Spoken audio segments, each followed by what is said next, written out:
même ceux qui dénoncent, les certains flics qui dénoncent, vous diront jamais la violence policière. Langlois, il vous dira jamais ça. Il vous dira la violence de l'État. Et moi, à chaque fois, je le dis. Oh, c'est pas Castagnère qui est dans la rue. C'est pas Macron qui est dans la rue avec sa matraque et sa bombe à crémeau. C'est bien les flics. Donc, c'est bien eux. Et là, dernièrement, je suis tombée sur un reportage d'Alexandre Langlois. J'ai bien aimé sur ce coup-là. Il a pas mal dénoncé, un peu plus. Mais surtout, il m'a fait comprendre. Le flic, on lui donne un BD là dans les mains. Le flic, il va dire à sa hiérarchie, ah ben non, j'ai pas suivi l'information, j'ai pas suivi comment on dirait ça, le stage pour pouvoir s'en servir pendant les 3 jours. Ben là, son chef lui dit, attends, je te préviens, soit tu prends, soit tes vacances vont être sucrées. Mais là où c'est encore plus vicieux, et c'est là que je me dis, mais ils sont vraiment des tordus ces flics. Il y a un gros problème. Parce que le flic, il lui dit à Alexandre Langlois, tu te rends compte, j'ai croisé les doigts pour pas m'en servir. Parce que s'il allait s'en servir, c'est lui qui allait être tapé par sa hiérarchie dessus. On te dit, sers-toi d'un truc que tu sais pas, tu le dis, je sais pas, mais comme tu as peur d'être sucré tes 15 jours de vacances avec ta famille, ben tu le prends. Mais en croisant les doigts de ne pas pouvoir t'en servir, parce que si tu t'en sers, tu sais que tu es dans la merde. Ah putain, on est à ce niveau-là, mais jamais on va arriver à avancer. Tu vois ce que je veux dire? Si on est à ce niveau-là, ça va être très compliqué. Ben non, tu sacrifies les 15 jours de vacances, mais tu ne sacrifies pas ton honneur. Les gens, et ça c'est pour les trolls là, ils veulent pas comprendre pourquoi nous on est dans la rue et on dénonce. Oui messieurs, on vous la met, oh oui.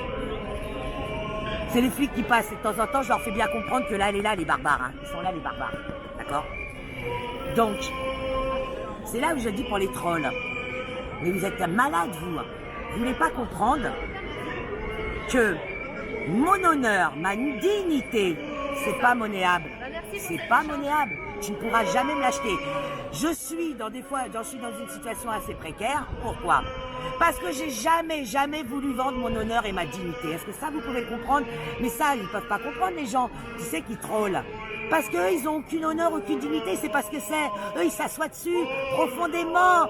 Ils pipent avec. Et quand ils ont les doigts pleins de fourbes, ben, ils tapent des commentaires à leur niveau. Hein, ils envoient des petits commentaires bien cons, là. Hein? Bah oui, parce que c'est la seule chose qu'ils ont appris. Un phallus dans la bouche et dans le cul. C'est la seule chose qu'ils ont appris, c'est de respecter le phallus qu'on leur met dans la bouche et dans le cul. Ça pue pour lui. Là, c'est bien parce que tu vois, j'ai parlé avec un RG, super échange. Tu vois? Ah, mais dans les RG, il y en a qui sont bien. Hein. Après, Mais oui. Mais bon, la mais police, comme je te dis, donc je suis pas d'accord. Ils sont peut-être bien, mais comme je te disais tout à l'heure, le flic, pour pas perdre ses vacances, il va prendre le LDB, il n'a pas à le dire, merci. Mais à côté de ça, il prie le bon Dieu pour pas s'en servir, parce que s'il s'en sert, il sait que c'est lui qui risque d'être en justice. Le débile mental. Lui, il m'explique qu'ils n'ont rien à voir avec la police, ça n'a rien à voir. Donc il m'a dit, tout ce qu'il m'a dit, c'est exactement ce qu'on dit, c'est-à-dire qu'il m'a dit, mais regardez, qui est là présent? Il m'a dit, regardez les ballons, c'est que des syndicats. Bah oui. Il m'a dit comme ça, et ben voilà, ils montrent au gouvernement qu'ils ont fait leur travail, qu'ils ont rempli leur part de contrat, on a manifesté une journée. Il me dit, puis le plus gros syndicat qui est présent, il le dit lui-même, hein. Il me dit, c'est Alliance. Il me dit, Alliance, ils ont appelé à voter Emmanuel Macron. Tu vois? En fait, c'est ça, il dénonce la même chose que nous, que les syndicats sont corrompus, tout simplement, et que les gens suivent bêtement. Les toilettes. Ah, faut que j'aille au café. Donc, non, c'est rassurant parce qu'en plus, tu te dis que lui-même, il est pour le Brexit. Il nous dit, mais nous, on était tous gilets jaunes dès le départ. Mais effectivement, ils ont appris à nous diviser, à détourner les colères. Et puis, comme il le dit, hein, il y en a beaucoup qui sont partis, mais parce qu'ils se sont contentés de miettes. Alors, c'est rassurant quand tu vois qu'il y a des personnes comme ça qui sont capables de discours intelligents, mais comme il dit, durant l'échange, il me dit, mais attendez, madame, c'est comme si vous leur demandez d'utiliser leur cerveau, il n'a pas tort. Là, c'est des gens qui Alors, Langlois, il le dit, hein. Depuis 2005, le concours est vraiment à la baisse. Mais encore pire, dernièrement, il devait faire une recrudescence, je sais plus, je crois de 2000, je sais plus, de gardiens de la paix. Écoute bien, de recrutement. 2000, à peu près 2000, je sais plus, de gardiens de la paix, mais écoute bien. Le concours, ils l'ont tellement foiré qu'ils ont rebaissé encore le niveau pour qu'ils puissent l'obtenir. Qui veut dire que, ben voilà, un neuneu peut être gardien de la paix. Mais de toute façon, il faut être un neuneu, hein. Il faut être un cafard, hein, pour accepter les ordres contre nature, hein. Donc voilà. Mais je suis tombée sur le cul quand j'ai lu ça, quand j'ai entendu ça. Je dis putain, donc en vérité, ils s'alignent pas sur le concours, ils s'alignent sur le niveau intellectuel de ceux qui passent le concours. Ouais, bah on revient encore, hein, Castagaz, condamné pour avoir distribué des tracts pornographiques, voilà, des opposants politiques en position, voilà. Et ben il est ministre, voilà. Vous avez Édouard Philippe qui a détourné les caisses du Havre, il est Premier ministre. Vous avez Microbe, ça aussi, pour le LR là. C'est vraiment une raclure. Et le Patrice aussi, c'est vraiment deux raclures. Bonjour. Je leur dis, c'est bien, il y a un problème de perversion quand vous avez un gamin de 14 ans qui est détourné par sa prof de 40 ans. Oui. Vous savez ce qu'il sort? Ah, c'est leur vie privée, c'est une histoire d'amour. Et là, je lui réponds, combien de professeurs sont en prison parce qu'ils ont couché avec leurs élèves? Ils sont pas à l'Élysée, eux. Ces gens-là, ils sont pas à l'Élysée. Comme la Brigitte. La Brigitte, elle a détourné son élève, on la met à l'Élysée. Voilà les valeurs que la France défend. Voilà les valeurs que les Français, le LR, le Frédéric Galoche, à qui se dit pompier de mes deux, le Patrice Pat, tout cela dénonce et s'accroche à ça. Ah ben oui, et comme ils me donnent d'exemples, parce que je leur parle de la loi Chapin, ils n'arrêtent pas de me dire « Ah mais si elle a renforcé !» Oui, la preuve, les 19 élèves de 3 à 5 ans qui a dénoncé leur professeur, la justice les a déboutés. Pourquoi? Parce qu'ils ne peuvent pas vérifier les faits. Elle est où la Tissier là? Donc ça prouve bien que la parole de l'enfant ne compte pas, puisque l'enfant lui dise bien « Ah ben non, on ne peut pas vérifier les faits. Ils n'ont pas de vidéo du professeur, la queue dans la bouche du gamin. Ah, c'est ça qu'ils voulaient comme vérification de faits ?» Ça se posait la question. Eh ben c'est bien la loi Chapin qui permet ça. Pourquoi? Parce que contrairement à ce que tu dis, toi, Patrice, et toute la clique là, mais relisez le texte, abruti. Déjà, moi c'est là-dessus que je suis retombé, je rebondis déjà, rien que ça.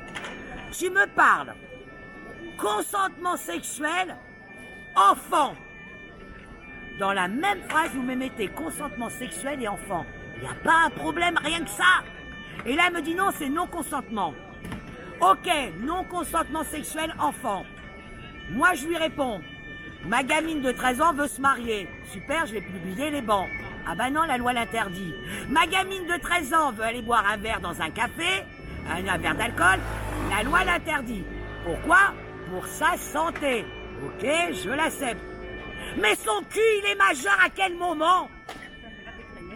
Son cul, lui, il faut pas le protéger. Non, lui, on lui fait des lois de non-consentement. Donc, je pars du principe, si tant qu'un gamin a 18 ans, il n'est pas considéré comme un adulte, ben son cul n'est pas considéré comme un adulte. Point barre. Donc, Patrice de mes deux, c'est pas une question de loi de non-consentement, c'est comment tu peux défendre une loi qui baisse ton gamin de 12 ans. Abruti. Ça m'horripile. Moi, le dossier Espen, tu penses bien que je suis à fond là-dessus. Tu penses bien que tout ce qui est pédophilie, criminalité là-dessus, je suis à donf. Depuis que j'ai vu cette émission en 2000, ça date de 2000, viol d'enfants, la fin du silence, et je pensais que c'était Élus Lucet qui avait fait le reportage et elle n'a fait que présenter. Parce que c'est cette année que j'ai appris. Vas-y, termine. C'est cette année que j'ai appris que c'est Pascal Justice qui a fait le reportage. Moi, quand je suis tombée en pleine nuit, c'était en pleine nuit que ça s'est passé, hein, sur FR3. Quand je suis tombée là-dessus, je suis tombée sur le cul. C'est là que j'ai compris qu'il y a un gros problème. C'est là que je me suis dit, ben oui, comment? Comme disait Fatih, on retrouve un avion qui s'est craché en pleine mer et on ne retrouve pas toutes ses victimes. Encore mieux, vous aviez un substitut du procureur de Bobigny qui était sur le plateau d'FR3 qui a bien dit après à la fin du reportage, oui, nous le savons, monsieur. on a retrouvé des charniers d'enfants en Ile-de-France. Et résultat... Ah bah non, il n'en a pas. et résultat, personne n'en parle, personne ne dénonce. Personne. Les flics là, pourquoi ils dénoncent pas la pédocriminalité? Hein? Pourquoi ils dénoncent pas qu'ils ont protégé l'appartement d'Espen? Bonjour messieurs. Pourquoi ils ne dénoncent pas ça? Non, ils viennent dénoncer leur retraite, ils viennent dénoncer leur pouvoir d'achat, ils viennent dénoncer leur ras-le-bol. Mais ils viennent pas dénoncer la vraie justice, qu'il n'y en a plus. Ça, ils viennent pas le dénoncer. Non. Et les gens acceptent ça. Les gens...